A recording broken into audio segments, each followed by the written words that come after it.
Hello बच्चों, कैसे हो आप लोग और कैसे चल रही है आपके एग्ज़ाम की प्रिपरेशन। आई होप आपकी प्रिपरेशन बहुत अच्छी चल रही हो। और आज हम इसी प्रिपरेशन को देखते हुए आज हम एक वीडियो लेके आए हैं जिसमें हम पॉलिटिकल साइंस के इंपॉर्टेंट क्वेश्चन डिस्कस करेंगे बीएलएलबी फर्स्ट सेमेस्टर के। और इसमें हम 24 शॉर्ट क्वेश्चन देखेंगे और 13 लॉन्ग क्वेश्चन देखेंगे। वैसे हम जब पॉलिटिकल साइंस पढ़ते हैं बीएलएलबी फर्स्ट सेमेस्टर में तो उसमें हमें बहुत सारा पढ़ना पड़ता है। आप चाहे इजी नोट से पढ़ रहे हो या सीएलपी पढ़ रहे हो, चाहे बुक्स से पढ़ रहे हो, आपको बहुत कुछ पढ़ना पड़ता है। तो हम बहुत कुछ पढ़ के जाएंगे तो एग्ज़ाम में हम बहुत अच्छा आंसर नहीं लिख पाएंगे। हमें कुछ सिलेक्टेड क्वेश्चंस ही पढ़ने हैं। आप सिलेक्टेड पढ़ो लेकिन उनको बहुत अच्छा पढ़ो जिससे कि आपके एग्ज़ाम में जब आएँ तो उनको आप बेहतर तरीके से कर पाओ। तो ये जो मैंने नोट्स बनाए हुए हैं, ये जो मैंने इंपॉर्टेंट क्वेश्चंस लिखे हैं, ये 2016 से लेकर के 2020 तक जो लगातार पेपर आए हैं, मैंने उन सब पेपर्स को देखा और उसमें ये देखा कि कौन कौन से क्वेश्चन हैं जो बहुत बार रिपीट हुए हैं या कौन कौन से क्वेश्चन बहुत ज़्यादा पूछे जाते हैं और किस तरह से एग्ज़ाम में आपके क्वेश्चंस बनते हैं। इन सभी को आज हम देखेंगे इस वीडियो में। वीडियो बहुत ही ज़्यादा इंपॉर्टेंट होने वाला है और मैं आपको यकीन के साथ कह सकती हूँ कि अगर आप इतने जो 13 इंपॉर्टेंट लॉन्ग क्वेश्चन हैं, अगर आप इनको पढ़ लेते हो और शॉर्ट क्वेश्चन को, तो इनके बाहर आपके एग्ज़ाम में नहीं आएगा। बहुत ही ज़्यादा आपकी किस्मत अच्छी नहीं होगी, तभी एक दो क्वेश्चन हो सकता है कि बाहर से आ जाए, अलग से आ जाए, टॉपिक से हट के आ जाए। लेकिन अगर किस्मत आपकी अच्छी रही तो इन क्वेश्चंस के अलावा आपसे बाहर कहीं से भी नहीं पूछेगा। तो पॉलिटिकल साइंस में बहुत आसान है अच्छे नंबर लाना, बस आप इन इम्पॉर्टेंट क्वेश्चन को बहुत ध्यान से पढ़ लीजिएगा। वैसे मैं कुछ बहुत क्वेश्चन डिस्कस कराती जाऊंगी और हाँ, इस वीडियो में आपको ये भी बताऊंगी कि कौन कौन से क्वेश्चन हैं जो बहुत बार रिपीट हुए हैं, जिससे कि आप उनको खास ध्यान रखना और ये क्वेश्चंस आपके एग्ज़ाम में बन सकते हैं। जो आपके आने वाले एग्ज़ाम में हैं उनमें क्वेश्चन आ सकते हैं। ओके, तो अब चलिए शुरू करते हैं अपना आज का वीडियो। तो इसमें जो फर्स्ट क्वेश्चन है, और दूसरी चीज़, अगर आप इंग्लिश मीडियम के हो तब भी परेशान मत होना, मैं इंग्लिश वर्ड यूज़ करूँगी, क्वेश्चंस को मैं इंग्लिश में बता दूंगी। बिल्कुल भी परेशान ना होइएगा, आपको बस इतना देखना है कि इसमें इंपॉर्टेंट क्वेश्चन कौन कौन से हैं। ठीक है, दोनों माध्यम के स्टूडेंट के लिए इंपॉर्टेंट वीडियो है। तो फर्स्ट जो क्वेश्चन है हमारा, राजनीतिक विज्ञान। राजनीतिक विज्ञान क्या है? पॉलिटिक्स, पॉलिटिकल साइंस क्या है, इसका आपको अर्थ बताना है। ये क्वेश्चन बहुत बार आया हुआ है एग्जाम में। ठीक है, तो यहाँ पे क्या है, पॉलिटिक्स जो है आपका, पॉलिटिकल साइंस जो है, ये एक ग्रीक वर्ड है पॉलिस, उससे आया हुआ है। पॉलिस का मतलब क्या होता है? नगर या राज्य, या जो नगर राज्य में कार्य होते हैं या जनता से रिलेटेड जो कार्य होते हैं, उनसे जो उन कार्यों का अध्ययन जिस विषय के अंतर्गत किया जाता है उसी को पॉलिटिकल साइंस बोला जाता है, राजनीतिक विज्ञान बोला जाता है। तो आप ये क्वेश्चन बहुत अच्छे से पढ़िएगा, इसमें इसकी परिभाषा भी पढ़ लीजिएगा कि कभी कभी पूछ लेता है कि राजनीतिक विज्ञान की परिभाषा बताइए, या जो राजनीतिक विज्ञान का क्षेत्र बताइए, इस तरह से भी क्वेश्चन आ जाता है, या राजनीतिक विज्ञान का महत्व बताइए। ये इस तरह से क्वेश्चन बन जाते हैं। ठीक है, मैंने इसमें लिखा नहीं है, लेकिन आप शॉर्ट क्वेश्चन ये इस तरह से पूछ लिए जाते हैं, आप इनको भी पढ़ लीजिएगा। नेक्स्ट क्वेश्चन है जो राजनीतिक विज्ञान और इतिहास या अर्थशास्त्र या समाजशास्त्र या कानून, इनमें संबंध पूछ लेता है। ठीक है, कोई एक ही विज्ञान पूछेगा, मैंने इसमें स्लैश करके लिख दिया है चारों, लेकिन कोई एक ही आपके एग्जाम में आएगा कि राजनीतिक विज्ञान और इतिहास में संबंध बताइए, और या राजनीतिक विज्ञान और अर्थशास्त्र में संबंध बताइए, या समाजशास्त्र या कानून में। ये सभी क्वेश्चन इस तरह के बन चुके हैं, मैंने पेपर में देखा है, ये क्वेश्चन आए हैं, इन सभी विज्ञान के साथ इनका संबंध पूछा गया है। ठीक है, तो आप बता सकते हैं। थर्ड क्वेश्चन है राज्य की परिभाषा बताइए। ये भी बहुत ज़्यादा क्वेश्चन इंपॉर्टेंट है, बहुत बार आया हुआ है कि राज्य की परिभाषा बताइए और राज्य के तत्व। राज्य के तत्व जैसा कि हम सभी जानते हैं क्या होते हैं। फर्स्ट होता है भू क्षेत्र, यानी जो लैंड होता है, और जनता, जनसंख्या कह सकते हो, पॉपुलेशन। और नेक्स्ट है थर्ड नंबर सरकार, ठीक है, गवर्नमेंट। और 4 नंबर है सॉवरेनिटी, यानी संप्रभुता। ये 4 राज्य के तत्व। और एक कौटिल्य का भी है, उसमें 7 कौटिल्य ने भी बताए हैं तत्व। ठीक है, तो आप उनको भी लिख सकते हो। अगर ये शॉर्ट क्वेश्चन है तो इसके ये 4 तत्व ये, और कौटिल्य ने जो तत्व बताए हैं आप उनको भी लिख सकते हो। 5 नंबर जो क्वेश्चन है, राज्य और सरकार, यानी स्टेट और गवर्नमेंट में डिफरेंस बताना है आपको। ये भी बहुत ही ज़्यादा इंपॉर्टेंट क्वेश्चन है। और ये और राज्य और समाज, इन दोनों में डिफरेंस पूछ लेता है। बहुत भारी क्वेश्चन आया हुआ है आपके शॉर्ट क्वेश्चन में। पॉलिटिकल साइंस में मैंने एक चीज़ देखी है, इसमें शॉर्ट क्वेश्चन बहुत बार रिपीट होते हैं। संप्रभुता, ये भी बहुत ज़्यादा इंपॉर्टेंट क्वेश्चन है कि कभी कभी एग्जाम में इस तरह से आ जाता है कि संप्रभुता का अर्थ बताइए, या संप्रभुता की परिभाषा, या संप्रभुता से आप क्या समझते हो। तो इस तरह से आपका क्वेश्चन आ जाता है। अगर हम संप्रभुता की बात करें, अगर थोड़े शब्दों में अगर हम बोलें, तो किसी भौगोलिक क्षेत्र, ठीक है, किसी भौगोलिक क्षेत्र या जनसमूह में, जो जनसमूह पर यानी जनता पर, या किसी भौगोलिक क्षेत्र में जो जनसंख्या रह रही है उसके ऊपर जो सत्ता या प्रभुत्व के संपूर्ण नियंत्रण जो होते हैं या नियंत्रण के जो अनन्य अधिकार होते हैं, वो क्या होता है, वही संप्रभुता होती है। ठीक है, जैसे देश जब हमारा आज़ाद नहीं हुआ था तो जो संप्रभुता थी वो ब्रिटिश के हाथ में थी। ठीक है, यानी संप्रभुता से हम ऐसे कह सकते हैं कि जिस संप्रभुता जो आदेश देती है, ठीक है, ऑर्डर देती है, तो जनता जो उन आदेशों का पालन करती है वो संप्रभुता की वजह से पालन करती है। ठीक है, तो आप कुछ इस तरह से समझ सकते हो। अब बाकी नेक्स्ट क्वेश्चन है संप्रभुता की विशेषताएं, इसकी कैरेक्टरिस्टिक्स पूछ लेगा। ये 9 नंबर क्वेश्चन जो है ये बहुत बार पूछा गया है, आपका शॉर्ट क्वेश्चन में ये बहुत बार रिपीट हुआ है, लगभग हर एक पेपर में पूछा गया है कि आदर्श संविधान के प्रमुख लक्षण बताइए। जैसा कि आप सभी को मालूम है, और एक बार कुछ हम डिस्कस भी कर लेते हैं इसके प्रमुख लक्षण, कि जो पहला है कि भाई एक आदर्श संविधान कैसा होना चाहिए, ना तो वो बहुत ज़्यादा बड़ा हो, ठीक है, बहुत ज़्यादा विस्तृत भी नहीं होना चाहिए, ना बहुत ज़्यादा छोटा होना चाहिए। दूसरी चीज़ सरल हो, पहली बात तो सरल हो, स्पष्ट हो, मतलब ऐसा हो कि उसको पढ़ा जा सके, समझा जा सके, किसी वकील की ज़रूरत ना पड़े उसको समझने के लिए। ठीक है, दूसरी चीज़ क्या है, ना तो बहुत ज़्यादा कठोर होना चाहिए, ना तो बहुत ज़्यादा लचीला होना चाहिए। अगर बहुत ज़्यादा कठोर हो जाएगा कोई संविधान तो उसमें संशोधन करने की ज़रूरत पड़ेगी, या समय परिवर्तित होता रहता है, आवश्यकताओं के हिसाब से अगर हमें उसमें संशोधन करना पड़ेगा तब भी दिक्कत हो जाएगी। या बहुत ज़्यादा लचीला होगा तो फिर उसमें समय पड़ने पे अगर जल्दी जल्दी उसमें संशोधन करते रहेंगे तब भी दिक्कत हो जाएगी। तो बहुत ज़्यादा कठोर नहीं होना चाहिए, बहुत ज़्यादा लचीला भी नहीं होना चाहिए, उसमें कर्तव्य भी होने चाहिए। संविधान जो है एक आदर्श जो संविधान है उसमें कर्तव्यों का भी समावेश होना चाहिए, यानी जो जनता है, पब्लिक है, उसकी ड्यूटीज़ क्या होंगी, जो सरकार गवर्नमेंट है उनकी क्या ड्यूटीज़ होंगी, इनमें कर्तव्यों को भी बताया जाना चाहिए। मौलिक अधिकार, जो जनता है यानी जिस देश का संविधान है उस देश के नागरिकों के मौलिक अधिकार भी होने चाहिए उसमें। धर्मनिरपेक्ष, एक संविधान जो है धर्मनिरपेक्ष होना चाहिए, यानी उसका खुद का कोई धर्म नहीं होना चाहिए, वो किसी पर्टिकुलर किसी धर्म को सपोर्ट ना करके वो सभी उसके लिए धर्म बराबर हों। अगली हम एक आदर्श संविधान का लक्षण बता सकते हैं कि वो स्वतंत्र न्यायपालिका, उसमें जो संविधान है उसमें स्वतंत्र न्यायपालिका का प्रावधान किया गया हो, यानी जो न्यायपालिका है, जुडिशरी है, वो बिल्कुल फ्री होनी चाहिए, स्वतंत्र होनी चाहिए। ठीक है, अब नेक्स्ट जो क्वेश्चन है लिखित और अलिखित संविधान। ठीक है, इनमें अंतर क्या है, जैसे कि हम सभी जानते हैं जो ब्रिटेन का संविधान वो ज़्यादातर प्रथाओं परंपराओं पे उसमें प्रथाएं और परंपराएं हैं। ठीक है, जो भारत का संविधान है वो लिखित संविधान है। ठीक है, अब नेक्स्ट जो क्वेश्चन है इनमें डिफरेंस आपको बताना है। ठीक है, 11 नंबर जो क्वेश्चन है कठोर और लचीला संविधान, जैसे कि अभी हम लोगों ने पढ़ ही लिया। ठीक है, तो भारत का संविधान जो है बहुत ज़्यादा ना कठोर है ना बहुत ज़्यादा लचीला है। ठीक है, जैसे कि ब्रिटेन का जो अमेरिका का जो संविधान है वो थोड़ा कठोर है, उसमें बहुत कम संशोधन होते हैं, और भारत का संविधान इसमें ज़्यादा तो लचीला नहीं, लेकिन हाँ इसमें बहुत ज़्यादा संशोधन हो जाते हैं। ठीक है, लेकिन कुछ ऐसे भी अपने यहाँ जो संविधान है उसमें कुछ ऐसे उपबंध हैं जहाँ पे बहुत जल्दी जल्दी संशोधन नहीं होता है, जैसे मौलिक अधिकारों में बहुत जल्दी जल्दी संशोधन नहीं हो सकता है। ठीक है, अमेरिका का संविधान है वहाँ, ब्रिटेन का वहाँ जल्दी जल्दी हो जाता है संशोधन। ठीक है, लचीला संविधान है वहाँ का। ठीक है, तो इसमें आपको अंतर पूछ लेगा, तो आपको अंतर बताना होगा। न्यायपालिका क्या हम सभी जानते हैं, जुडिशरी क्या है, जहाँ पर जनता के जो कानून होते हैं, संविधान में जो कानून होते हैं, जो विधायन होते हैं, उनकी जो व्याख्या होती है कौन करता है, न्यायपालिका करती है। ठीक है, और भारत में अगर देखा जाए तो ये सुप्रीम कोर्ट और हाई कोर्ट ये क्या है, ये न्यायपालिका तो ये है, जनता को न्याय देने का काम न्यायपालिका का है। ठीक है, यानी जो विधायिका के द्वारा जो कानून बनाया जाता है उनका इंटरप्रिटेशन करना या उनकी व्याख्या करना, निर्वचन करना, ये न्यायपालिका का काम है। कार्यपालिका का क्या काम है, और कार्यपालिका क्या है कि जो कानून बनाए जाते हैं उनको लागू करवाना, उनका कार्यान्वयन करवाना, ये कार्यपालिका का काम होता है। अब इनकी डेफिनेशन आप बता सकते हो, या इस तरह से आ जाएगा, कभी कभी इस तरह से आ जाएगा कि कार्यपालिका से आप क्या समझते हो, या कार्यपालिका के कार्य क्या हैं, या व्यवस्थापिका क्या है, व्यवस्थापिका से आप क्या समझते हो, या इनके कार्य बताइए। इस तरह से आपके एग्जाम में आ जाएगा क्वेश्चन। ठीक है, और व्यवस्थापिका जानते हो आपको क्या होता है, कि जो कानून का निर्माण करता है। ठीक है, कार्यपालिका क्या होता है, एग्जीक्यूटिव होता है, जुडिशरी है आपका, न्यायपालिका, और व्यवस्थापिका क्या है आपका, लेजिस्लेचर। ये तीनों क्वेश्चन बहुत ज़्यादा इंपॉर्टेंट है, इनमें कोई ना कोई, हर बार मैंने पेपर में देखा, इनमें तीनों में कोई ना कोई एक जरूर आ जाता है एक्सप्लेन करने के लिए, शॉर्ट में आ जाता है। अब हम चलिए देखते हैं लॉन्ग क्वेश्चन, शॉर्ट अभी और हैं। 15 नंबर क्वेश्चन है वयस्क मताधिकार। ये जितना इसको हम कम कहें उतना कम होगा, ये बहुत बार क्वेश्चन आया है आपका। ये वयस्क मताधिकार मैंने देखा है कई पेपरों में बहुत बार पूछा गया है, वयस्क मताधिकार। ठीक है, आप सभी जानते हो वयस्क मताधिकार क्या होता है, यानी जो 18 साल की उम्र जिसकी हो जाती है उसके बाद जो मत देने का अधिकार होता है। ठीक है, तो वो क्या होता है, मताधिकार होता है। और एक इम्पॉर्टेंट बात मैं और आपको बता दूं कि आप अगर पॉलिटिकल साइंस में बहुत ज़्यादा अच्छे नंबर लाना चाहते हो तो इसमें एक चीज़ और कर सकते हो। ज़्यादातर देखा जाए तो इसमें कॉन्स्टिट्यूशन ही है, बहुत ज़्यादा देखा जाए तो संविधान से रिलेटेड क्वेश्चन है, और वयस्क मताधिकार हो गया आपका, शक्ति पृथक्करण और न्यायिक सक्रियता, बहुत सारे इंपॉर्टेंट टॉपिक्स ऐसे हैं जो कॉन्स्टिट्यूशन से रिलेटेड हैं।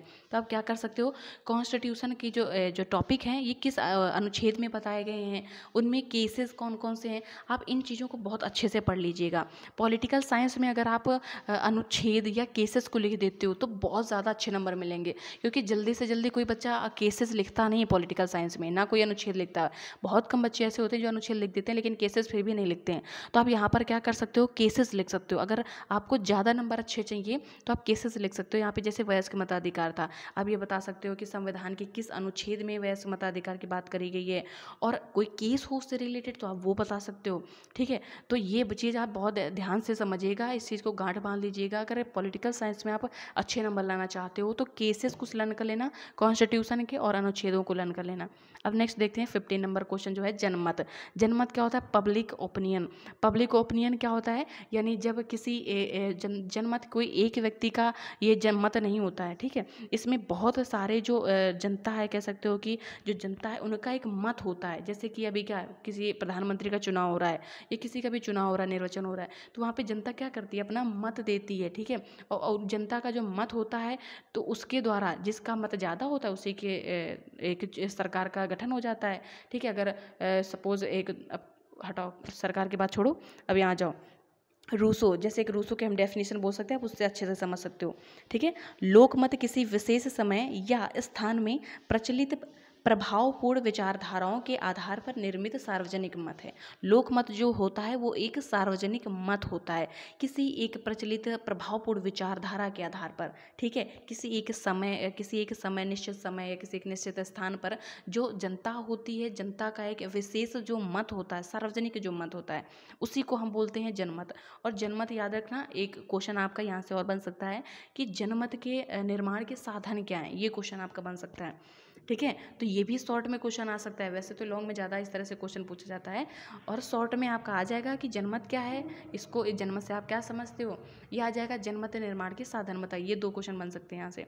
और समानुपातिक प्रतिनिधित्व क्या है, इसको आ जाएगा। शक्ति पृथक्करण का सिद्धांत, ये भी बहुत ज़्यादा इंपॉर्टेंट क्वेश्चन है, ये भी काफ़ी आया है एग्जाम में। शक्ति पृथक्करण का सिद्धांत है क्या, ये क्वेश्चन आपका है। इसमें कॉन्स्टिट्यूशन में भी इस बारे में बात करी गई, जैसे विधायिका, न्यायपालिका और जो हमारी कार्यपालिका, इनकी शक्तियों का बंटवारा किया गया है। ठीक है, कि कार्यपालिका का काम है केवल कानून को लागू करवाना, न्यायपालिका का काम है कानून की व्याख्या करना, और विधायिका का काम है कानून का निर्माण करना। लेकिन देखा जाए कहीं ना कहीं ये दोनों एक दूसरे के, इसमें शक्ति पृथक्करण का सिद्धांत का मतलब है कि तीनों जो पार्ट हैं, जो अंग हैं तीनों, ये अलग अलग अपनी अपनी शक्तियों का पालन करे, कोई किसी शक्तियों में हस्तक्षेप नहीं करेगा। इसका सिद्धांत का पालन अब ब्रिटेन में तो बिल्कुल नहीं होता है, अमेरिका में कहीं ना कहीं होता है। ठीक है, थोड़ा बहुत अमेरिका में पालन किया जाता है। और जो शक्ति पृथक्करण का जो सिद्धांत है, ये भारत में भी देखा जाए तो कहीं कहीं नहीं फॉलो होता है, क्योंकि न्याय देना देखा जाए जुडिशरी का काम है, लेकिन जो राष्ट्रपति होता है, जो कार्यपालिका का प्रमुख होता है, वो भी कहीं ना कहीं उसको यह अधिकार है कि वो क्या कर सकता है, क्षमादान की शक्ति, जैसे किसी को फांसी दी गई है तो वहाँ पे क्षमादान की शक्ति है न्याय उसको, राष्ट्रपति को। जैसे कानून बनाना विधायिका का काम है, लेकिन जो कार्यपालिका का प्रधान है, जिसको हम राष्ट्रपति बोलते हैं, वो भी अध्यादेश जारी करके कानून बना देता है। तो इस तरह से देखा जाए तो ये जो शक्ति का जो पालन करना, शक्ति का पृथक्करण का जो सिद्धांत है, ये कहीं ना कहीं देखा जाए तो सही से पालन नहीं होता है। ठीक है, भारत में। लेकिन ये सिद्धांत क्या है, ये आपका आ जाता है। ठीक है, तो आप यहाँ पे लिख सकते हो कि शक्ति पृथक्करण का सिद्धांत किसने प्रतिपादित किया था, मॉन्टेस्क्यू ने प्रतिपादित किया था। और ये कहाँ से आया, ये है क्या, भारत में किस तरह से लागू होता है, और भारत में आप 1-2 केसेस लिख देना। ठीक है, कि किस वजह से मेनका गांधी का केस हो गया, ये कई ऐसे केस हैं जहाँ इसके बारे में बात करी गई, तो आप उन केसेस को लिख सकते हो। न्यायिक सक्रियता क्या है, जैसा कि हम सभी जानते हैं कि अभी जो है, जब से PIL जनहित याचिका, ये न्यायिक सक्रियता की ही देन है, जहाँ पर न्यायाधीश जो होता है, वैसे न्यायाधीश का काम क्या होता है, कानून जब भी उसके सामने कोई वाद आता है में निर्णय दे। लेकिन कभी कभी जो न्यायाधीश होते हैं, वो जो न्यायालय है, वो कभी कभी स्वयं अब कोई किसी मामले में जो एक्शन ले लेता है, जो एक्टिविज्म दिखाता है, उसी को न्यायिक सक्रियता कहते हैं। जैसे कि PIL, अभी क्या होता था कि दो व्यक्तियों के बीच में विवाद चल रहा है, तो उसमें दो व्यक्ति ही उनमें से कोई एक विवाद का वाद ला सकता है न्यायालय में। ठीक है, A और B के बीच में कोई मामला हुआ तो A ही ला सकता है या B ही ला सकता है वाद, कोई तीसरा C नहीं ला सकता है। लेकिन PIL जो जनहित याचिका, उसमें क्या होता है कि कोई तीसरा व्यक्ति किसी ऐसे व्यक्ति के लिए वाद न्यायालय में ला सकता है जो कि न्यायालय में आने में अक्षम हो, चाहे वो शारीरिक स्थिति से या आर्थिक कारण से, किसी भी कारण से अगर वो न्यायालय में आने में अक्षम है तो वो क्या कर सकता है, तीसरा पक्षकार उनके लिए वाद ला सकता है। ठीक है, ये जनहित याचिका है और इसी में न्यायिक सक्रियता आ जाती है। ठीक है, अब 19 देखते हैं। 19 नंबर जन मत निर्माण के साधन, जब ये हमने बता ही दिया है। एकात्मक और संघात्मक संविधान क्या होता है? एकात्मक जो होता है इसमें क्या होता है, एकात्मक जो होता है केवल इसमें केंद्र होता है, केंद्र ही की पूरी शक्तियाँ केंद्र में होती हैं।